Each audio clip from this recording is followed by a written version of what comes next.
Welcome back, and wow have we seen a lot. In today's video we're going to go over and discuss some of the new things that we've seen over the past couple days of gameplay and interviews. Specifically, we're going to talk about character alignment, inspiration, the player's camp, and of course the new tadpole mechanics. I apologize for the gameplay footage in this video is a little bit blurry.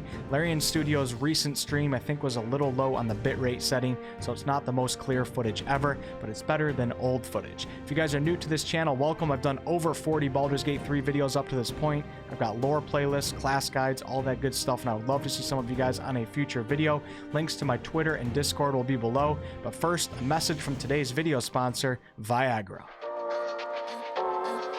I'm a little bit naughty, I'm a little bit too consumed, but every part of my body... I'm just kidding, guys. I'm just kidding. Are we even allowed to do that? Whatever. Let's get right into it.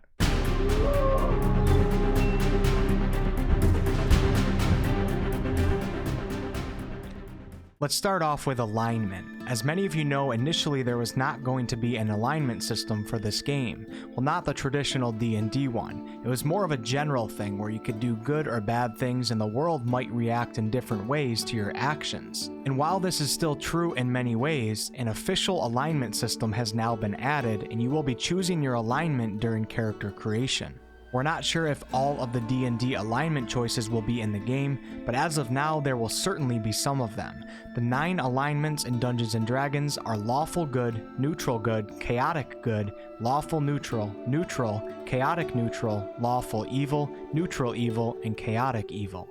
For those of you who might not know what any of those mean, an example would be chaotic good characters are creatures who act as their conscious directs, with little regard for what others expect, while lawful good creatures can be counted on to do the right things as expected by society. Then it goes the same for lawful evil, where creatures are evil but they stay within the limits of some tradition, loyalty, or order, and chaotic evil creatures just don't care. They just want violence and death no matter the cost. So what effect will alignment actually have on your character in the game if it doesn't determine your actions? The game is still primarily about the actions that you decide to take in the game. Just because you choose lawful good doesn't mean that you can't start doing chaotic evil type stuff. In fact, you can become a very evil character with a lawful good alignment. The way you choose to play your character will have the most effect on the world around you, rather than the alignment title that you choose. But the alignment that you do choose will affect things such as the severity of change with party members' approval ratings of each other. For example, if you have a party member with a lawful good alignment, and you do something that is pure evil in front of them, you should know ahead of time that your approval rating with them is going to drop dramatically.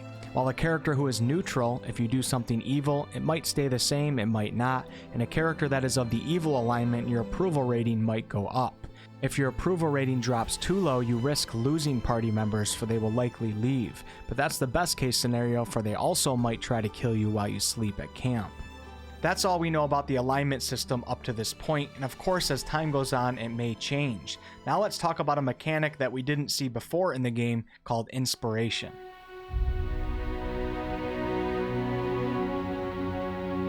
Inspiration in Dungeons & Dragons is a way for the Dungeon Master to reward players for playing a character in a way that's true to his or her personality traits, ideals, flaws, etc. It's basically a pat on the back that also comes with a little but valuable present. If the Dungeon Master gives you inspiration, he's basically giving you an extra d20, which is a die with 20 sides on it, and you will have the option to use it as an extra roll when the game makes you perform an attack roll, saving throw, or ability check.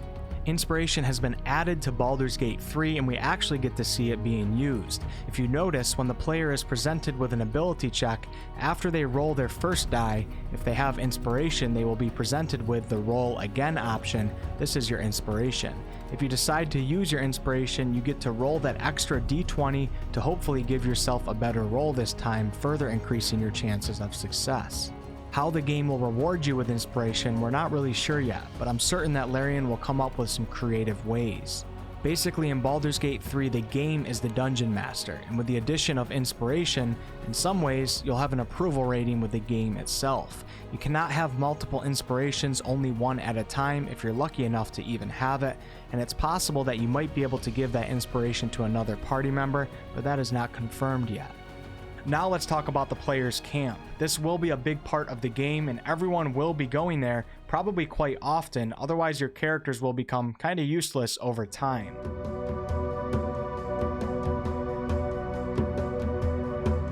The main point of the player's camp is to allow you to perform a long rest. Resting in Baldur's Gate 3 will restore many things for your party members: hit points, hit dice, and perhaps the most notable being that of your spell slots if you're playing a spellcaster class.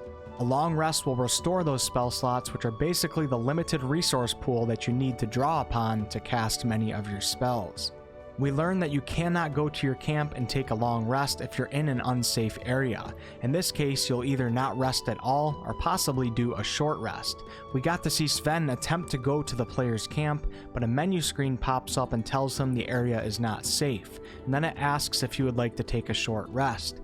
So he instead goes and kills the drunk sleeping bugbear, and then the game allows him to go to camp. Before, we were led to believe that a short rest was a time in between combat encounters, but it seems like Larian has changed that to actually make you have to perform a short rest, which we unfortunately did not get to see. A short rest will likely allow you to spend some of your character's hit dice to regain some HP, and some classes will gain back some other class features as well. But the player's camp will serve as more than just a place to perform a long rest. At your camp, if your party members have something to talk to you about, or if you want to talk to them about something important, this is one of the best places to engage in this dialogue. The camp also may serve as the place where some main story elements come your way. For example, in the gameplay we watched a Cambion named Raphael come to the camp and talk to Sven's character. It is possible that you might have come across this half-devil Raphael somewhere else in the world, but since Sven did not come across him yet, the game makes Raphael come to the player camp to initialize this part of the story so that it is not missed. So regardless of your decisions or the path that you take, some of the more main central story elements are going to make their way to you in some way, shape, or form. The camp is a really cool place in this game, and it gets even better knowing that over time you'll be able to make it grow. New tents, camp gates, more camp followers, and you'll also be able to have animal companions at your camp as well. That's pretty awesome. And might I also add that Sven said in an interview that possibly in early access there might be an opportunity to take a cub, which is a baby bear. I'm not sure what he's implying here, but it's definitely interesting to hear. Alright, and the last thing that we're going to discuss in this video is the tadpole in your brain.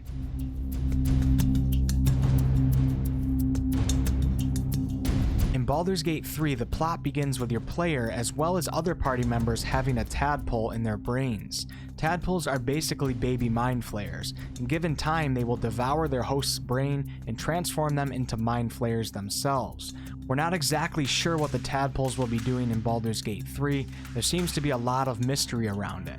It doesn't seem as straightforward as parasite takes over a brain and then the host becomes the parasite type thing. I did do an in-depth mind flayer lore video on this channel, and that will pop up in the top right of the screen right now if any of you want to learn more about mind flayers. The interesting thing with the tadpoles is that they give our characters mysterious powers. Some physical features are enhanced, like your jump ability. The origin character Astarion is a vampire spawn and should be sensitive to sunlight, but with a tadpole in his brain he can now be in the sunlight with no problem at all. And then of course we got to see the tadpole options in dialogue scenes, which interested me the most. When presented with certain situations that would require your player to do a skill check, the tadpole option sometimes pops up, along with the wisdom ability allowing you to use this new method of mind manipulation. When Sven uses the tadpole option, it seems as if the difficulty challenge for the situation goes way down, making the roll of the 20-sided die that you have to do much easier to succeed on. Now you would think, why not use the tadpole option every time then? Well, we were told that it will have effects on your character the more that you use it. When you start using your tadpole, it is a path towards darkness, which can be rewarding in its own way in this game, but there will also be consequences to consider.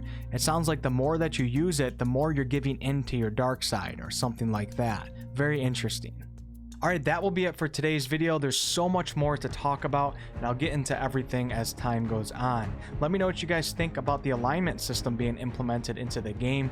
The way they're describing it, it sounds like it's going to work very well, and I love the fact that you don't necessarily have to follow the alignment that you choose. It makes it very interesting, but then again, you might not get as much inspiration from the game if you do so. Let me know what you guys think about the tadpole mechanics as well as the player's camp. I'd love to hear you guys' opinions. Thanks so much for watching. If you guys enjoyed the video, please like, comment, and subscribe. I really appreciate it. It's a huge help in my videos. I do all sorts of videos on this channel, ranging from comedy videos to live streams to game reviews to game tutorials, and like I said earlier, I have a ton of Baldur's Gate 3 content.